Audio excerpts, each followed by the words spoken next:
दोस्तों यदि आपकी एमएससी केमिस्ट्री कंप्लीट हो गई है तो ये वीडियो स्पेशली आपके लिए है। यहाँ पर एमएससी केमिस्ट्री वाले सभी स्टूडेंट यहाँ पर अप्लाई कर सकते हैं। यहाँ पर मैं आपको बता देता हूँ कि एनएफएल नेशनल फर्टिलाइजर लिमिटेड जो कि भारत सरकार की एक नवरत्न कंपनी है, पीएसयू के अंतर्गत आने वाली एक बहुत ही बड़ी कंपनी है, जिसके अंदर यहाँ पर एमएससी केमिस्ट्री वाली स्टूडेंट के लिए वैकेंसी निकाली। तो यहां पर मैं इस वैकेंसी के बारे में कंप्लीट जानकारी आपको प्रोवाइड करूंगा, एक एक चीज यहां पर बताऊंगा, साथ के साथ क्या इसका एलिजिबिलिटी क्राइटेरिया है, एज क्राइटेरिया क्या रहने वाला है, क्या इसका सिलेक्शन प्रोसेस है, सब कुछ मैं आपको बताऊंगा। क्या आपको पढ़ना है, क्या नहीं पढ़ना, ए टू जेड सब कुछ मैं बताने वाला हूं। और अगर आपने एमएससी केमिस्ट्री कर ली है तो 100% आपको यहाँ पर अप्लाई करना ही करना है, सब कुछ बताने वाला हूं। ठीक है, तो चलिए यहाँ पर वीडियो में आगे बढ़ते हैं। देखो आपको क्या करना है कि गूगल पे डायरेक्ट सर्च कर लेना है नेशनल फर्टिलाइजर लिमिटेड। ये जो पला लिंक आपको दिखाई दे रहा है, ये ऑफिशियल वेबसाइट है। इस पर जैसे आप क्लिक करोगे यहाँ पर आप आ जाओगे। इसके अंदर आपको कैरियर वाले ऑप्शन पर आना है। कैरियर पर क्लिक करते ये पेज आपके सामने ओपन होगा। इसमें रिक्वायरमेंट इन एनएफएल, इस पर आपको क्लिक कर देना है। जैसे यहाँ पर क्लिक करोगे ये पेज आपके सामने ओपन हो जाएगा। अब यहाँ पर मैं आपको बता देता हूँ यहाँ पर आपको क्या देखना है। देखो इसमें ये एक एडवर्टाइजमेंट नंबर आपको दे रखा है, यहाँ पर इंगेजमेंट ऑफ मैनेजमेंट ट्रेनिंग है ना, इन एनएफएल 2024। आपको यहाँ पर देखना है, इसके सामने व्यू पर क्लिक करना है। जैसे यहाँ पर क्लिक करोगे तो आपके सामने इस तरह से यहाँ पर आपको क्लिक करना है। क्लिक करने के बाद आपके सामने इस तरह से एक ये पेज ओपन हो जाएगा, ये वाला पेज ओपन हो जाएगा। क्लियर है, समझ में आ रहा है? अब देखो यहाँ पर आपको करना क्या है, ये पेज आपके सामने ओपन हो गया। ओपन होने के बाद यहाँ पर आपको कुछ डेट, इंपोर्टेंट डेट बता रखी है। कुल मिलाकर रजिस्ट्रेशन फॉर्म जो स्टार्ट हुए हैं वो 12 जून से इसके फॉर्म स्टार्ट हो गए हैं। फॉर्म भरने की जो लास्ट डेट है रजिस्ट्रेशन की वो 12 जुलाई है। 12 जून से स्टार्ट हो गया, 12 जुलाई लास्ट डेट है। और साथ के साथ ही बता देता हूँ कि अगर मान लो फॉर्म भरते समय किसी भी प्रकार की कोई गलती हो गई है तो 4 जुलाई और 5 जुलाई, 4 से 5 जुलाई तक ये आप करेक्शन यहाँ पर कर सकते हैं, मतलब अपने फॉर्म को दोबारा एडिट कर सकते हैं। और जो कट ऑफ डेट है वो यहाँ पर 31 मई 2024 है। देखो कट ऑफ डेट का मतलब यहाँ पर एक्चुअली क्या है, कट ऑफ डेट क्या है कि यहाँ पर जो भी एजुकेशनल क्वालिफिकेशन है, जो यहाँ पर एज क्राइटेरिया है एटसेट्रा, मतलब कुल मिलाकर इस वैकेंसी में फॉर्म भरने के लिए आपको जो जो मापदंड पूरे करने हैं, एजुकेशनल क्वालिफिकेशन वगैरह पूरी करनी है, जो कुछ भी वो सब कुछ कंप्लीट हो जाना चाहिए 31 मई 2024 तक। अगर यहां तक आपके पास सब कुछ कंप्लीट है ए टू जेड तो आप यहाँ पर फॉर्म भर सकते हो, अदरवाइज फॉर्म नहीं भर सकते, ये इसका मतलब है। बाकी मैं आगे पूरी डिटेल आपको आगे बताने वाला हूं। अब यहाँ पर देखो अलग अलग वैकेंसी निकली है, अलग अलग सेक्टर में इंजीनियरिंग वाले स्टूडेंट भी यहाँ पर अप्लाई कर सकते हैं, लेकिन मैं स्पेशली बात कर रहा हूँ एमएससी केमिस्ट्री वाले स्टूडेंट के लिए। तो एमएससी केमिस्ट्री वाले स्टूडेंट के लिए फॉर्म यहाँ पर वैकेंसी निकली है, मैनेजमेंट ट्रेनिंग केमिकल लैब। आपके इसके सामने जब अप्लाई नाउ पर क्लिक करोगे तो इस पर क्लिक करने के बाद आपके पास ये पेज यहाँ पर ओपन हो जाएगा। यहाँ से आप अपना रजिस्ट्रेशन कर सकते हो फॉर्म भरने के लिए। और रजिस्ट्रेशन फॉर्म यहाँ पर जैसे ही रजिस्ट्रेशन करोगे उसके बाद फिर लॉगिन करके आगे आप फॉर्म भर सकते हो, अप्लाई यहाँ पर कर सकते हैं, है ना। तो इसके बारे में आगे भी मैं आपको बताने वाला हूँ। अब देखो आपको एडवर्टाइजमेंट देखना है तो इसके लिए आपको इंग्लिश एडवर्टाइजमेंट यहाँ पर क्लिक करना है ऊपर की तरफ। जैसे आप क्लिक करोगे यहाँ पर ये एडवर्टाइजमेंट यहाँ पर ओपन हो जाएगा, इस तरह से ये यहाँ पर ओपन हो जाएगा। अब देखो इसी एडवर्टाइजमेंट के अंदर जो इंपॉर्टेंट पॉइंट है वो मैंने यहाँ पर हाईलाइट कर दिए ताकि ज़्यादा टाइम आपका यहाँ पर बर्बाद नहीं हो, कम से कम समय में यहाँ पर अपन बात कर सके। अब देखो ये जो है नेशनल फर्टिलाइजर लिमिटेड, ये तो कंपनी का नाम होगा, नवरत्न कंपनी। मैंने आपको पहले बताया था, एडवर्टाइजमेंट नंबर यहाँ पर दे रखा है, 12 जून 2024 से यहाँ पर फॉर्म स्टार्ट हो गए हैं। और पोस्ट का नाम क्या है भाई, engagement of management training in NFL 2024, यहाँ पर ये है। क्लियर है? अब यहाँ पर देखो ये डिफरेंट जो पोस्ट निकली है उसका डिटेल यहाँ पर दे रखे हैं। मैं स्पेशली यहाँ पर केवल केमिस्ट्री की बात करूंगा कि एमएससी केमिस्ट्री वाले स्टूडेंट किस पोस्ट के लिए अप्लाई कर सकते हैं। तो आप यहाँ पर मैनेजमेंट ट्रेनिंग केमिकल लैब के अंदर अप्लाई कर सकते हैं। और इसका जो पोस्ट कोड है आप यहाँ पर देख सकते हैं, इसका पोस्ट कोड है। और जो सैलरी यहाँ पर रहने वाले है वो 40,000 से 1,40,000 तक सैलरी आपकी रहेगी, पे इसके लिए यहाँ पर रहेगी। टोटल नंबर ऑफ पोस्ट यहाँ पर 12 निकली है एमएससी केमिस्ट्री वाले स्टूडेंट के लिए, जिसको कैटेगरी वाइज भी यहाँ पर डिवाइड कर रखा है। अच्छा, अब यहाँ पर आपके दिमाग में एक चीज जरूर आ सकती है, यहाँ पर आ सकते हैं भाई टोटल नंबर ऑफ पोस्ट 12 ही तो है, ये तो बहुत कम पोस्ट है। लेकिन मैं आपको बता देता हूं कि जब पीएसयू की कोई भी वैकेंसी आती है तो नंबर ऑफ पोस्ट भी बहुत कम रहती है। 12 तो मान के चलो काफी अच्छी संख्या यहाँ पर दी गई है, ठीक है ना। तो अपने आप में ये देखा जाए तो अगर पीएसयू के हिसाब से बात की जाए तो ये बहुत ही बड़ी वैकेंसी है, इसको आप छोटी बोल ही नहीं सकते। अच्छा, दूसरी बात यहाँ पर एक बात और बता देता हूं कि ये जो 12 नंबर ऑफ पोस्ट है ये इसलिए खास इंपॉर्टेंट है कि यहाँ पर फॉर्म भरने वाले स्टूडेंट की संख्या काफी कम होती है, मतलब काफी कम संख्या में यहाँ पर फॉर्म भरे जाते हैं। ऐसे नहीं कि लाखों में फॉर्म भरे जा रहे हैं, तो उस कंडीशन में कंपटीशन बहुत ही ज्यादा हो गया। अगर मान लो कि किसी वैकेंसी में 100, 200, 300, 400 पोस्ट निकल जाए तो फिर वहां पर बहुत ही बड़ी संख्या में फॉर्म भरे जाते हैं, लाखों में वहां पर फॉर्म डलते हैं, तो कंपटीशन ओवरऑल देखा जाए तो वहां पर ज्यादा होता है। जबकि यहाँ पर टोटल नंबर ऑफ 12 पोस्ट है तो यहाँ पर फॉर्म भरने वाले स्टूडेंट की संख्या भी बहुत ही कम होगी। ज्यादातर स्टूडेंट को तो पीएसयू सेक्टर की वैकेंसी के बारे में पता ही नहीं चलता, इसलिए अगर आपको पता चल गया हो, वीडियो आप देख रहे हो, तो आपको 100% फॉर्म भरना ही है, बिल्कुल भी यहाँ पर आपको नहीं सोचना। चलो आगे यहाँ पर अपन बात करते हैं, इसी में आगे बढ़ते हैं, जल्दी से इसको खत्म करने की कोशिश करेंगे। देखो अगर पे स्केल की बात करूं मैं तो यहाँ पर मैंने आपको बताया था कि यहाँ पर अगर आपका सिलेक्शन होता है इस कंपनी के अंदर तो उस कंडीशन में आपको सबसे पहले 1 साल की ट्रेनिंग करनी पड़ेगी, 1 साल की ट्रेनिंग प्रोवाइड करनी पड़ेगी कंपनी के अंदर ही, ठीक है। ये जो ट्रेनिंग आप करोगे, ट्रेनिंग के दौरान आपको 40,000 रुपए यहाँ पर प्रोवाइड किया जाएगा ट्रेनिंग के दौरान। जब आपकी 1 साल की ट्रेनिंग यहाँ पर कंप्लीट हो जाएगी उसके बाद यहाँ 40,000 में 3% इंक्रीमेंट कर दिया जाएगा और आपकी जो बेसिक पे होगी वो 41,200 रुपए। ध्यान देना भाई, ये बेसिक पे, इस बेसिक पे में और कई प्रकार के अलाउंस वगैरह यहाँ पर बेनिफिट्स वगैरह प्रोवाइड की जाती है। जब ओवरऑल सैलरी आप देखोगे तो 41,200 नहीं मिलेगी, आपके अकाउंट में यहाँ पर ऑलमोस्ट काफी अच्छी सैलरी मान के चलो 90,000 से 1 लाख रुपए पर मंथ के आसपास सैलरी आपकी बैठने वाली है ना। और पीएसयू सेक्टर की जॉब है तो अपने आप में बहुत ही बड़ी वैकेंसी है, जॉब है, अच्छी जॉब है, लोग तरसते हैं है ना पीएसयू के अंदर जॉब पाने के लिए, ये मान के चलना। और सबसे बड़ी बात है केवल एमएससी के बेसिस पर आप यहाँ पर डायरेक्ट अप्लाई करोगे, ठीक है। यहाँ पर ध्यान देना, अगर आपका सिलेक्शन होता है तो सिलेक्शन के बाद, यहाँ पर सिलेक्शन होने के बाद कुल मिलाकर आपको 4,50,000 का यहाँ पर बॉन्ड भरना पड़ेगा। मतलब कुल मिलाकर एक तरह से आपको पैसे नहीं देने, 3 साल का एग्रीमेंट होगा, कुल मिलाकर ये बॉन्ड भरवाया जाएगा 3 साल का। अगर आपने 3 साल के पहले जॉब छोड़ दी तो आपको फिर 4,50,000 रुपए एक तरह से जमा करना पड़ेगा वापस। क्लियर है, यहाँ तक समझ में आ रहा है। प्लेसमेंट की बात करें तो यहाँ पर एक्चुअली पहले आपका एक OMR सीट बेस्ड एग्जाम होगा जिसके बारे में आपको आगे बताने वाला हो। एग्जाम के बाद आपका पर्सनल इंटरव्यू होगा। जब आपका सिलेक्शन हो जाएगा तो ज्वाइनिंग से पहले आपका मेडिकल एग्जामिनेशन होगा, मतलब आपकी मेडिकल फिटनेस चेक करवाई जाएगी और इसके लिए आपको मेडिकल फिटनेस सर्टिफिकेट भी जमा करना पड़ेगा। अगर आप मेडिकली फिट नहीं हो तो ऐसे केस में फिर आपका सिलेक्शन नहीं लिया जाएगा। आपका सिलेक्शन के बाद आपको ऑल ओवर इंडिया में जहां भी इनकी ब्रांच है कहीं पर भी आपको ज्वाइनिंग दी जा सकती है। तो अगर आप ऑल ओवर इंडिया में कहीं पर भी जॉब करने के लिए तैयार है तभी आप यहाँ पर अप्लाई करें। यहाँ पर क्लियर कट इन्होंने लिख रखा है, अदरवाइज यहाँ पर बिल्कुल भी आपको अप्लाई नहीं करना है। मिनिमम एलिजिबिलिटी क्राइटेरिया की अगर बात करें यहाँ पर तो आपको बता देता हूँ,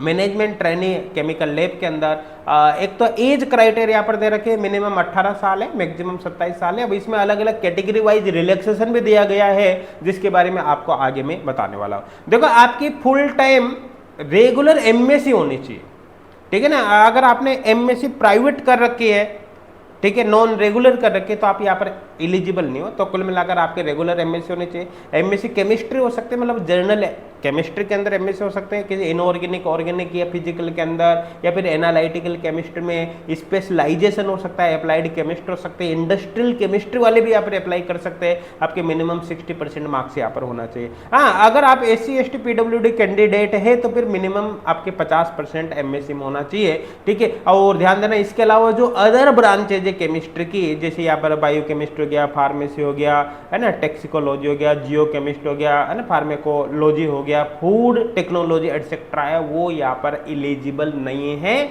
उनको कंसिडर नहीं किया जाएगा, नॉट कंसिडर। क्लियर, यहाँ तक समझ में आ रहा है भाई। तो कुल मिलाकर एमएससी केमिस्ट्री आप अप्लाई कर सकते हो। यहाँ पर सारे डिटेल मैंने आपको प्रोवाइड कर ही दी है, ठीक है। यहाँ तक सब कुछ समझ में आ गया। अब यहाँ पर एक बात ध्यान देना, जो कट ऑफ डेट यहाँ पर दे रखी है वो 31 मई 2024 है। इसका सीधा सीधा मतलब है कि जो भी यहाँ पर क्वालिफिकेशन मांगी गई है, चाहे वो एज क्राइटेरिया हो या मिनिमम एजुकेशनल क्वालिफिकेशन हो, एक्सपीरियंस हो, जो कुछ भी मांगा गया है आपसे, वो 31/5/2024 मतलब 31 मई तक कंप्लीट आपके हाथ में होना चाहिए। क्योंकि आपको फॉर्म भरते समय डॉक्यूमेंट यहाँ पर अपलोड करना पड़ेगा। मतलब कुल मिलाकर जैसे आपने भी एमएससी केमिस्ट्री यहाँ पर चल रही है आपकी, लेकिन कंप्लीट नहीं हुई, अब आप अपेयरिंग में हो, आप चाहते हो कि फॉर्म भर दो, तभी आप फॉर्म नहीं भर सकते। एमएससी आपकी कंप्लीट होनी चाहिए तभी आप फॉर्म भर सकते हो, है ना। सारी सब कुछ कैलकुलेशन आपको 31 मई 2024 के अकॉर्डिंग ही करना है, इसी के अकॉर्डिंग आपको सोचना है। फीस यहाँ पर जो होगी अलग अलग पोस्ट पे, किसी पोस्ट के लिए अप्लाई करो, यहाँ पर 700 रुपये फीस होगी। केमिस्ट्री वाले स्टूडेंट के लिए भी 700 ही होगी, ठीक है। इनमें ध्यान देना कि अगर आप SC ST PWD ex service man या डिपार्टमेंटल कैंडिडेट हो तो ऐसे केस में आपको कोई फीस जमा नहीं करनी है, आप फ्री ऑफ कॉस्ट यहाँ पर फॉर्म भर पाओगे, ठीक है। एप्लीकेशन प्रोसेस का तरीका मैंने शुरू में आपको बताया था कि आप वेबसाइट पर जाकर कैसे अप्लाई कर सकते हैं, वो सारी चीजें यहाँ पर बता रखी है। आप एप्लीकेशन फॉर्म भरते समय जो मेल ID आप डालोगे वो आपको कम से कम 1 से 1.5 साल 1 ईयर टू 1.5 ईयर यूं मान सकते हैं आप, वहां तक आपको कम से कम एक्टिव रखने हैं, क्योंकि यहाँ पर जो भी कम्युनिकेशन कंपनी के द्वारा आपसे किया जाएगा उसी मेल ID पर किया जाएगा। जब आप रजिस्ट्रेशन कंप्लीट कर लोगे तो रजिस्ट्रेशन कंप्लीट, जैसे मैंने आपको बताया था फॉर्म भरते समय आपको पहले रजिस्ट्रेशन करना है, उसके बाद फिर आपको लॉगिन वगैरह करना है, अपने जो भी डिटेल है वहाँ पर फिल करनी है फॉर्म भरते समय। उसके बाद आपको जो भी रिक्वायर्ड डॉक्यूमेंट्स है, फोटोग्राफ है, सिग्नेचर है, वो सब कुछ अपलोड करना है। जैसे आपको डेट ऑफ बर्थ के प्रूफ की फॉर्म में 10th की मार्कशीट लगानी है, एजुकेशनल क्वालिफिकेशन प्रूफ के फॉर्म में आपका वही 12th हो गया, BSc हो गया, MSc की मार्कशीट वगैरह लगानी है। इसी तरह से अगर आप पहले कहीं पर जॉब कर रहे हो तो पास्ट एम्प्लॉयमेंट प्रूफ आपको लगाना है ना। पर अगर करंट में कोई जॉब कर रहे हो तो प्रेजेंट एम्प्लॉयमेंट प्रूफ लगाना है। अगर आप कोई कैटेगरी से बिलोंग कर रहे हो, रिजर्व कैटेगरी से, SC ST OBC non criminal, तो आपको उसका सर्टिफिकेट यहाँ पर अपलोड करना है। ये आपको PDF फॉर्मेट में करना है, आप यहाँ पर देख सकते हैं। EWS कैटेगरी से तो EWS का सर्टिफिकेट आपको फिल करना है, ठीक है। इसी तरह से PWD कैटेगरी के लिए भी आपको वही सर्टिफिकेट वगैरह यहाँ पर अपलोड करना है। इसी तरह से यहाँ पर देखो, अगर आइडेंटिटी प्रूफ आपको यहाँ पर अपलोड करना है, आप इसको वीडियो को पॉज करके एक बार पढ़ लेना। फोटोग्राफ सिग्नेचर की आपको JPG फॉर्मेट में आपको अपलोड यहाँ पर कर देना है। तो वो सारी चीजें है भाई क्लियर यहाँ पर। इसके बाद आपको प्रीव्यू करना है, पूरे फॉर्म को प्रीव्यू करके उसको पूरा अच्छे से रिव्यू कर लेना है, लास्ट में सबमिशन करना है और फिर आपको पेमेंट डन कर देना है, जो भी आपका पेमेंट हो, ठीक है। अब जैसे ही आपके पास ये सारे सब कुछ हो जाए उसके बाद आपको क्या करना है, जो कंप्लीट फॉर्म आप भरते हो उसकी भाई प्रिंट आउट ले लेना, एक ऑनलाइन कॉपी अपने पास उसकी रखना है ना। फीस जो आपने सबमिट की उसकी रिसिप्ट भी आपको अपने पास रखनी है, जो आपको रिसिप्ट मिलेगी फॉर्म भरने के बाद, फीस सबमिट करने के बाद। और जब आपका एडमिट कार्ड आ जाएगा तो एडमिट कार्ड भी आपको अपने पास रखना है, क्योंकि इसकी आपको बाद में आवश्यकता पड़ेगी। क्लियर यहां तक समझ में आ रहा है ना। एग्जाम डेट जब भी डिसाइड हो जाएगी तब यहाँ पर आपको कर लेना है। अब यहाँ पर सिलेक्शन प्रोसेस की बात करें तो आपका offline OMR seat based exam होगा सबसे पहले। क्लियर है भाई, समझ में आ रहा है ना। जिसमें ऑब्जेक्टिव टाइप क्वेश्चन रहेंगे। जो आपका एग्जाम होगा यहाँ पर है, उसके लिए एडमिट कार्ड भी आपको वेबसाइट से मिल जाएगा, वही जैसा प्रोसेस बताया था वहीं पर आपको मिल जाएगा। वेबसाइट पर career requirement in NFL engagement of management training, इसी ऑप्शन के अंदर आपको एडमिट कार्ड मिलेगा। जब एडमिट कार्ड आ जाएगा तो आप वेबसाइट को कंटिन्यू विजिट कर सकते हैं। आप फॉर्म भरते समय या जो भी आपको जो सेंटर्स अलॉट किए जाएंगे, इनमें से कोई सा भी सेंटर आपको मिल सकता है ना। टेंटेटिव सेंटर फॉर ऑफलाइन, यहाँ से कहीं से भी सेंटर हो सकता है। क्लियर यहाँ तक समझ में आ रहा है, ठीक है। इसी तरह से आप यहाँ पर देख सकते हैं आपका जो एग्जाम होगा, पेपर होगा, वो 2 घंटे का पेपर होगा भाई। जो आपका पेपर होगा सबसे पहले बता देता हूं, उसमें सब्जेक्ट के क्वेश्चन भी होंगे, सब्जेक्ट के साथ साथ उसमें एप्टीट्यूड रिलेटेड क्वेश्चन भी होंगे। 2 घंटे का पेपर होगा, 120 मिनट का पेपर बाइलिंगुअल होगा, क्वेश्चन हिंदी और इंग्लिश दोनों लैंग्वेज के अंदर होंगे। पेपर में 150 क्वेश्चन होंगे, 150 क्वेश्चन, और पेपर यहाँ पर 2 आवर्स का होगा। ये जो 150 क्वेश्चन होगा, प्रत्येक क्वेश्चन 1 नंबर का होगा, ध्यान देना, प्रत्येक क्वेश्चन 1 नंबर का होगा। 100 क्वेश्चन इसमें आपके सब्जेक्ट के होंगे, और जो 50 क्वेश्चन बचे हुए हैं, 50 क्वेश्चन में जनरल इंग्लिश भी होगा, क्वांटिटेटिव एप्टीट्यूड होगा, रीजनिंग होगा, जनरल नॉलेज होगी, अवेयरनेस होगा, वो सब कुछ यहाँ पर होगा। और ध्यान देना, किसी प्रकार की कोई नेगेटिव मार्किंग नहीं होगी। सबसे बड़ी बात यहाँ पर है नेगेटिव मार्किंग नहीं। तो कुल मिलाकर भाई अब नेगेटिव मार्किंग ही नहीं है, तो जाहिर सी बात है अब तो 150 में से 150 क्वेश्चन, 150 में से 150 क्वेश्चन ही आप अटेम्प्ट करोगे। आपको कुछ भी नहीं आता तब भी आप पूरे में से पूरे क्वेश्चन अटेम्प्ट करोगे। यहाँ पर एक बात बता देता हूँ कि यहाँ पर कंप्लीट बताया गया है कि 150 में से 100 क्वेश्चन आपके सब्जेक्ट के होंगे। कुल मिलाकर जो 100 क्वेश्चन होंगे, अब आपकी क्वालिफिकेशन क्या है भाई, यहाँ पर MSc, तो कुल मिलाकर MSc लेवल तक के क्वेश्चन यहाँ पर आएंगे। तो इसके लिए सीधी सीधी बात है, जो आपका नेट और गेट का सिलेबस है, एक तरह से अगर आपने नेट और गेट की प्रिपरेशन कर रखी है या फिर करने भी वाले हो, तो आपका वही सिलेबस यहाँ पर काम में आ जाएगा। है ना, वही सिलेबस यहाँ पर काम में आ जाएगा। और मैं आपको यहाँ पर बता देता हूँ कि एच कोड क्लासेज एप्लीकेशन पर CSR नेट और गेट का फ्री ऑनलाइन कोर्स भी अवेलेबल है। आप इस फ्री ऑनलाइन कोर्स जिसके अंदर 1000 प्लस वीडियो लेक्चर है, एच कोड क्लासेज एप्लीकेशन को डाउनलोड करके आप इस फ्री ऑनलाइन कोर्स को ज्वाइन कर ले। इसके लिए आपको 1 रुपया भी पे नहीं करना पड़ेगा। इस एग्जाम के प्रिपरेशन में ये वीडियो, ये जो कोर्स है फ्री ऑनलाइन कोर्स, आपकी बहुत ही ज्यादा हेल्प करेगा। ये मैं दावे के साथ कर रहा हूँ। आप इस कोर्स को घोट कर पी जाना, बहुत ही बेनिफिट आपके होगा। नेट और गेट की प्रिपरेशन भी आपकी होगी और इस एग्जाम की भी स्पेशली प्रिपरेशन होगी। केमिस्ट्री का अच्छे से प्रिपरेशन हो जाएगी। हाँ, अगर आप फर्स्ट ग्रेड से रिलेटेड किसी एग्जाम की प्रिपरेशन कर रहे हो तब भी फर्स्ट ग्रेड का भी फ्री ऑनलाइन कोर्स है जिसके अंदर 650 प्लस वीडियो लेक्चर्स है। और अगर स्पेशली CSR नेट और गेट की प्रिपरेशन कर रहे हो तो फिर पेड कोर्स भी अवेलेबल है। पेड कोर्स भी आप वहाँ पर यूज में ले सकते हैं। लेकिन अगर आप चाहो तो फ्री से भी पढ़ो, कोई दिक्कत वाली बात नहीं। अगर छोटे से अमाउंट आप पे कर सकते हो तो फिर पेड कोर्स पर जा सकते हो। जून और दिसंबर का कोर्स अवेलेबल है। आई थिंक क्लियर हो गया होगा। चलिए अब यहां पर अपन आगे वापस चलते हैं। ठीक है, यहां तक सब कुछ क्लियर है भाई। ठीक है, अब यहाँ पर मैं आपको बता देता हूँ आगे क्या होगा यहाँ पर। ठीक है, ये तो वही बेसिक सी चीज़ है यहाँ पर जो दे रखी है। एडमिट कार्ड डाउनलोड आपको वेबसाइट से ही करना है। अब यहाँ पर एक्चुअली क्या होगा, जब आपका एग्जाम होगा 20 मिनट, यहाँ पर 2 घंटे का एग्जाम होने के बाद जब आप एग्जाम को क्वालिफाई कर लोगे तो आपको पर्सनल इंटरव्यू के लिए बुलाया जाएगा। ध्यान देना, पर्सनल इंटरव्यू में जो रेशियो रखा जाएगा 1:5 रखा जाएगा। मतलब एक सीट पर 5 स्टूडेंट को बुलाया जाएगा। अब यहाँ पर टोटल नंबर ऑफ पोस्ट कितनी, केमिस्ट्री की 12 है तो 12 × 5 कर लो। अब लगभग 60 स्टूडेंट को, 60 स्टूडेंट को इंटरव्यू के लिए यहाँ पर बुलाया जाएगा। ये आपको ध्यान रखना है। क्लियर है। अब अगर जिन भी स्टूडेंट को इंटरव्यू के लिए बुलाया जाएगा तो जो इंटरव्यू के लिए बुलाई जाएगा तो उन स्टूडेंट को वहाँ पर आने जाने का जो भी होगा, उनका TAD वगैरह जो भी बनता है वो इनके द्वारा पे कर दिया जाएगा। बस रेल ट्रेन वगैरह का जो भी टिकट होगा आप यहाँ पर देख लेना। ठीक है, फाइनल सिलेक्शन की बात करें तो आपका final selection interview plus exam के बेसिस पर होगा। जो offline OMR sheet based exam होगा उसका 80% वेटेज रहेगा। पर्सनल इंटरव्यू का 20% वेटेज रहेगा जिसके बेसिस पर आपका सिलेक्शन होगा। यहाँ पर 100%। अच्छा, अगर मान लो कोई एक ऐसा स्टूडेंट है, 2 या 2 से अधिक स्टूडेंट जिनके एग्जाम प्लस इंटरव्यू दोनों का मिलाकर टोटल नंबर बराबर आ जाते हैं, है ना, टोटल नंबर कितने आ जाते हैं, बराबर आ जाते हैं। तो ऐसे केस में देखा जाएगा कि किस स्टूडेंट के एग्जाम के अंदर ज्यादा मार्क्स है। ध्यान देना, जब टोटल बराबर मार्क्स आ जाते हैं तो किस स्टूडेंट के एग्जाम में ज्यादा मार्क्स है, जिसके एग्जाम में ज्यादा मार्क्स है उसका सिलेक्शन होगा। और कोई 2 या 2 से अधिक स्टूडेंट ऐसे हैं जिनके टोटल नंबर भी बराबर है और एग्जाम में भी बराबर नंबर आ रहा है, तो ऐसे केस में उस स्टूडेंट को सिलेक्ट किया जाएगा जिसकी एज ज्यादा है। मतलब जो सीनियर स्टूडेंट है जिसकी एज ज्यादा है उसका सिलेक्शन होगा। ये आपको यहाँ पर ध्यान रखना है ना। रिजर्वेशन यहाँ पर दिया गया है, जैसे एज रिलैक्सेशन की मैंने शुरू में ही बात करी थी यहाँ पर,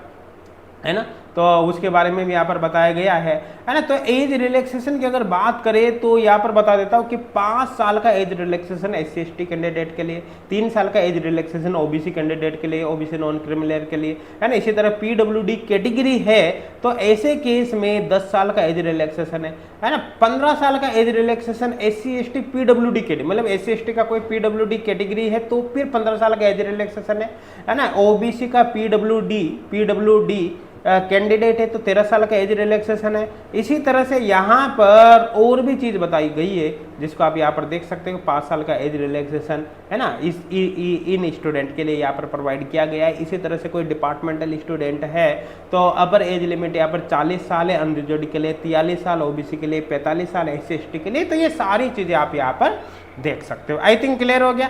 ठीक है, अब आगे यहाँ पर बात करें, इसमें तो मेरे हिसाब से कोई डाउट आपके नहीं रहेगा। तो यहाँ पर देखो A to Z, यहाँ पर वापस वही डेट बता रखी जिनके बारे में मैंने शुरू से आपको बताया है। तो दोस्तों यहाँ पर ये सारी इंफॉर्मेशन थी। अब मुझे नहीं लगता कि यहाँ पर सिंगल डाउट भी आपके दिमाग में होगा। तो दोस्तों बहुत ही इंपॉर्टेंट वैकेंसी यहाँ पर निकली है, आप इसकी जरूर तैयारी करें।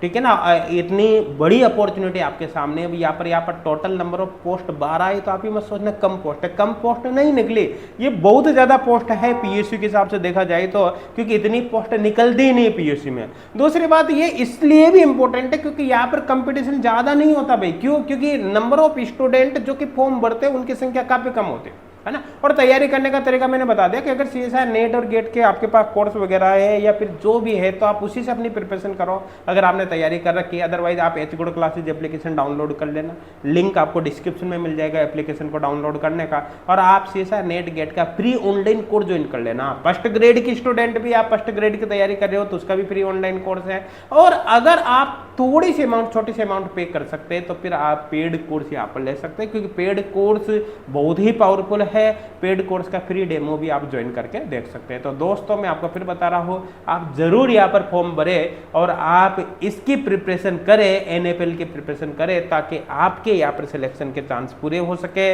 आप NFL भारत सरकार के नवरत्न कंपनी के अंदर यहाँ पर जॉब कर सके। Thank you.